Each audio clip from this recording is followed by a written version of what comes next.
Kitchen मध्ये नमस्ते। आजची recipe आहे, तुम्ही उपवासासाठी लाडू खाल्ले तरी चालेल आणि मुलांची आता शाळा चालू झालेली आहे त्यांच्या पण छोट्या मोठ्या भुकेसाठी असं हे लाडू बनवायचं। मी ते शेंगदाणे घेतले तर अर्धा किलो आहे आणि साफ केलेले आहेत। असं छान असं भाजून घ्यायचं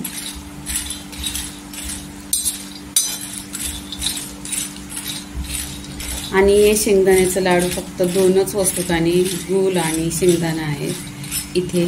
आणि मुलांना भूक लागली तर अशा भूकेसाठी किंवा सकाळी उठायला उशीर झाला तर हे असं बनवून ठेवायचं। दोन जरी लाडू दिले डब्यामध्ये तरी पण ठीक आहे। पूर्णपणे असं भाजून घ्यायचं आणि गॅस एकदम स्लो करायचा। स्लो गॅसवर छान असं भाजून घ्यायचं शेंगदाणा।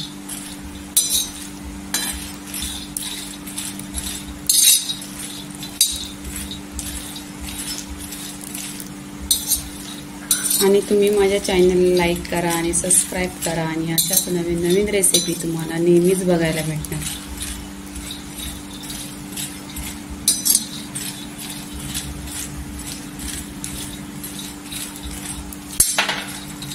इथे शेंगदाणे भाजलेले आहेत। गॅस बंद करायचा आणि शेंगदाणे काढून घ्यायचे।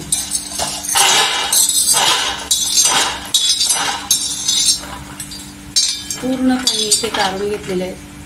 थंडा करून घ्यायचं आणि अशी साल करायची बघा, हाताने लवकर निघतात। पूर्णपणे आता साल इथे काढून झालेली आहे। इथे मिक्सरच्या भांड्यामध्ये शेंगदाणे घ्यायचं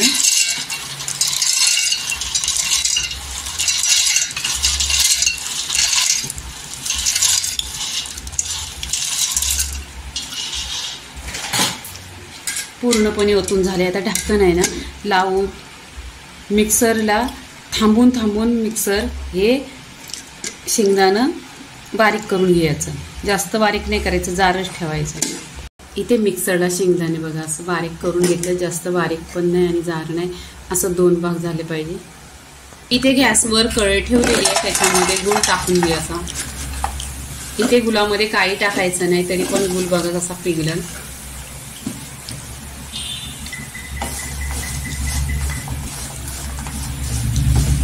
बघा इथे गूळ आहे ना, आता पूर्णपणे गुळाचं आहे इथे पाणी होईल।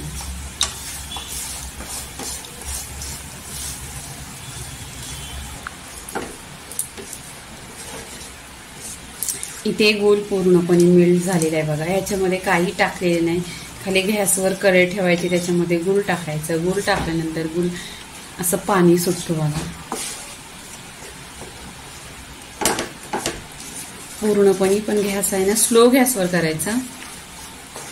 आणि तुम्ही उपवासाला खाल्ला तरी चालेल, लाडू एक नंबर आहे। आणि दोन्हीच वस्तूंनी बनवलेले आहे, गूळ आणि शेंगदाण्याचं कूट आहे। आणि तुम्ही टिफिनला द्या छोट्या मुलांना, स्कूलला छोट्या भूकला छान आहे। सकाळी उठायला उशीर झाला तरी पण दोन लाडू दिलं टिफिनमध्ये तरी पण होईल। आत्ता मुलांच्या शाळा पण भरलेल्या आहेत। तर बघा इथे पूर्णपणे असं विरघळलं आहे गूळ। याच्यामध्ये आपण हे ना शेंगदाणे कुटून घेतलेले आहे ते टाकायचं।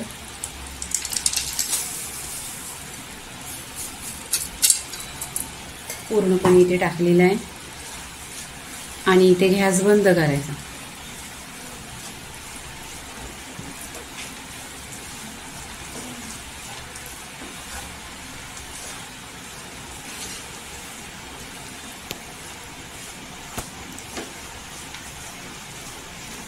इथे बघा गूळ आणि शेंगदाणे बरोबर झालेले आहेत। एक जीव करून घ्यायचा।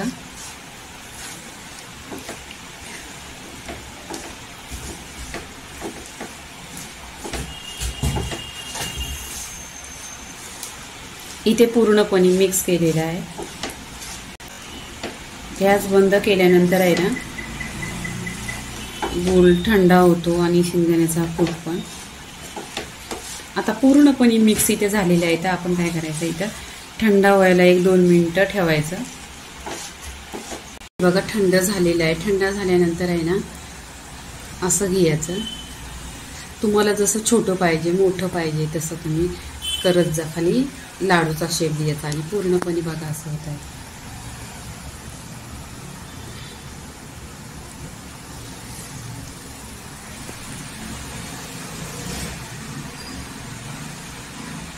हे बघा असं परफेक्ट गोल होत आहे. आता पूर्णपणे करून घ्यायचं. शेंगदाण्याचे लाडू आणि छोट्या मुलांच्या भुकेसाठी आणि उपवासाचा लाडू पूर्णपणे रेसिपी ती झालेली आहे. तर लाईक करा, शेअर करा, सबस्क्राईब करा आणि नेहमीच खात राहा. धन्यवाद.